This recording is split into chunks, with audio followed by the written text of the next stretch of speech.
Salut les amis et bienvenue dans cet deuxième épisode de la programmation en langage Python ou bien initiation au langage de programmation Python. Nous allons pas tarder. Comme je vous l'avais dit, cette série de tutoriels sera un peu théorique, mais nous allons tout faire pour que ça ne vous ennuie pas trop. Et puis, comme je vous l'avais dit, à partir de la prochaine vidéo, ce sera beaucoup plus pratique. Mais je vais demander à ceux qui sont un peu expérimentés, ils vont beaucoup plus s'ennuyer dans cette série de tutoriels, mais je vous en prie, la répétition est pédagogique, donc si vous suivez ça ne vous fera pas de mal quand même, mais si vous trouvez que c'est beaucoup plus ennuyeux pour vous, donc vous pouvez zapper et aller directement euh, à la prochaine vidéo, ok, où nous allons voir comment installer Python, le langage Python. Mais dans cette série de tutoriels, nous allons beaucoup plus parler des termes de programmation, le jargon informatique, quoi. Vous voyez un peu de quoi je parle. OK?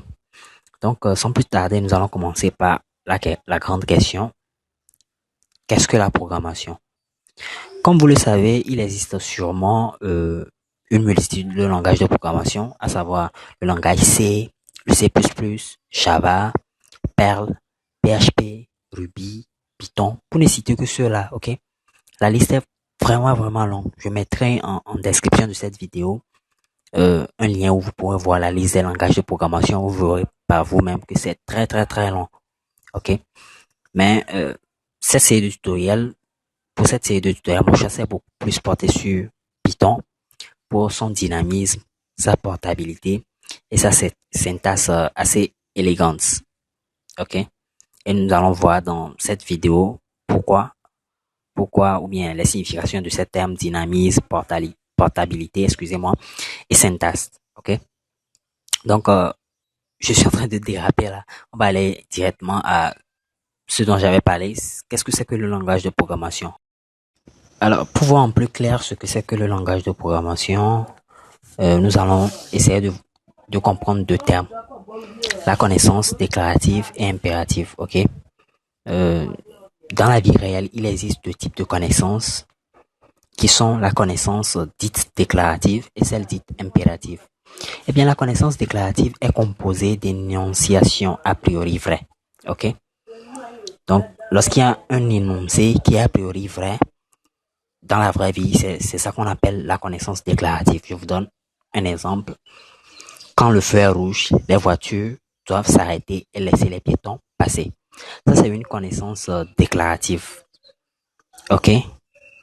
Euh, et puis, encore un autre exemple pour que vous puissiez beaucoup plus maîtriser. Il faut bien manger pour être en bonne santé. OK? Vous voyez un peu? Et puis, encore, on peut dire, ou encore, y est une racine carrée de x si et seulement si y fois y égale à x. Vous me suivez? Le dernier exemple semble plutôt intéressant, mais peut déjà faire rougir les allergiques aux mathématiques, mais ne vous inquiétez surtout pas. Donc, étant un peu, histoire d'être sur la même longueur d'onde. Même si je sais très bien que cela n'en vaut pas la peine, je me dis que ça peut arriver de temps en temps, quelques petites fuites de cerveau, d'accord? Alors voilà, 4 est une racine carrée de 16, car 4 fois 4 égale à 16. Vous voyez un peu? 3 est une racine carrée de 9, car 3 fois 3 égale 9. Aussi simple que cela. Maintenant, nous allons voir ce que c'est que la connaissance impérative. Ok? Quant à elle, elle fait référence à un procédé permettant d'accomplir une tâche. C'est un peu comme une recette, vous me suivez un peu. Je vous donne un petit exemple pour éclaircir les choses. Donc, bon, voilà. Pour calculer le double du tiers d'un nombre, il faut avoir le nombre lui-même. Et vous me direz que c'est évident, ok? C'est vraiment évident. Et en deuxième position, le diviser ce nombre que nous avons choisi par 3 pour avoir son tiers. Et puis, en dernière position, multiplier ensuite par 2 le résultat obtenu en 2 pour avoir le double du tiers du dit nombre. Vous voyez un peu? Donc, a priori, en suivant cette petite recette, on peut avoir le double du tiers de n'importe quel nombre. C'est selon, en quelque sorte, ce qu'on appelle la connaissance impérative. Donc, si je vous ai défini, excusez-moi, ce que c'est que la connaissance déclarative et la connaissance impérative, c'est parce qu'un bon programmeur doit avoir ce deux types de connaissances. Du moins, en fonction de ce qu'il souhaite réaliser comme programme. Je m'explique. Si vous voulez écrire un programme qui calcule l'intensité de la force électrostatique entre deux charges électriques Q1 et Q2 séparées par une distance R. Il faut avoir premièrement la connaissance déclarative, c'est-à-dire qu'est-ce que c'est que l'intensité de la force électrostatique. OK? Et deuxièmement, la connaissance impérative, c'est-à-dire comment calculer la force électrostatique créée par deux charges. Je vois déjà des gens commencer par renfoncer la mine, que bon, voilà, ils ont laissé les études et les études les rattrapent. Mais bon, ne vous inquiétez surtout pas, ici c'est la programmation. C'est pour vous expliquer les choses, hein, donc j'essaie d'expliquer le plus simple possible que je peux, ok? Donc, lorsque j'ai fait un petit tour sur Wikipédia, on peut voir que l'intensité de la force électrostatique entre deux charges électriques est proportionnelle au produit des deux charges et est inversement proportionnelle au carré de la distance entre les deux charges. Je répète, l'intensité de la force électrostatique entre deux charges électriques est proportionnelle au produit des deux charges et est inversement proportionnelle au carré de la distance entre les deux charges. Ok? Donc, dans notre cas, euh, si si nous devons avoir les deux éléments, c'est-à-dire la connaissance déclarative et puis la connaissance impérative, il faut avoir les valeurs numériques de Q1 et Q2, 2 multiplier Q1 et Q2, 3 multiplier ensuite le résultat obtenu en 2 par la constante de Coulomb, K, grand K, ok? Et puis en quatrième position, diviser le résultat obtenu en 3 par le carré de la distance entre les deux charges, c'est-à-dire R carré. Donc, ne vous inquiétez surtout pas si vous ne savez toujours pas ce que c'est que la force électrostatique. Ceci n'est pas l'objectif recherché dans ce cours. Donc, comprenons plutôt la logique qui est derrière cet exemple. Ok? Nous avons eu besoin de des connaissances déclaratives et impératives pour résoudre nos problèmes précédents. C'est tout ce qu'il y a à comprendre. Nous avons utilisé les deux types de connaissances qui existent. Ok? Donc, j'espère que je ne vous ai pas trop embrouillé. Maintenant, nous allons voir quelques définitions, algorithmes, programmes et instructions. Donc, voici trois définitions vraiment fondamentales que vous devez absolument retenir. N'hésitez pas à les relire plusieurs fois s'il le faut. Donc, un algorithme est tout simplement un procédé permettant de résoudre un problème donné. Ok? C'est l'ensemble, ou bien tout simplement un procédé permettant de résoudre un problème donné. Un programme, quant à lui, c'est un ensemble d'instructions exécutées par l'ordinateur. C'est en effet la traduction de votre algorithme, de votre algorithme dans un langage de programmation. Ok? Donc, vous avez déjà le procédé qui vous permet de résoudre le problème. Ensuite, le programme est maintenant un ensemble d'instructions qui va être exécuté par l'ordinateur, euh, qui vous permettra de résoudre ces problèmes maintenant avec des informations réelles. Et en dernière position, une instruction est une tâche que doit exécuter l'ordinateur. Donc, certains programmeurs parlent plutôt de scripts en lieu et place de programme. Et c'est beaucoup plus adapté à Python parce que au niveau de Python, on parle de script Python. Donc, on peut dire programme égale script. Ce ne sont en grosso modo que des synonymes.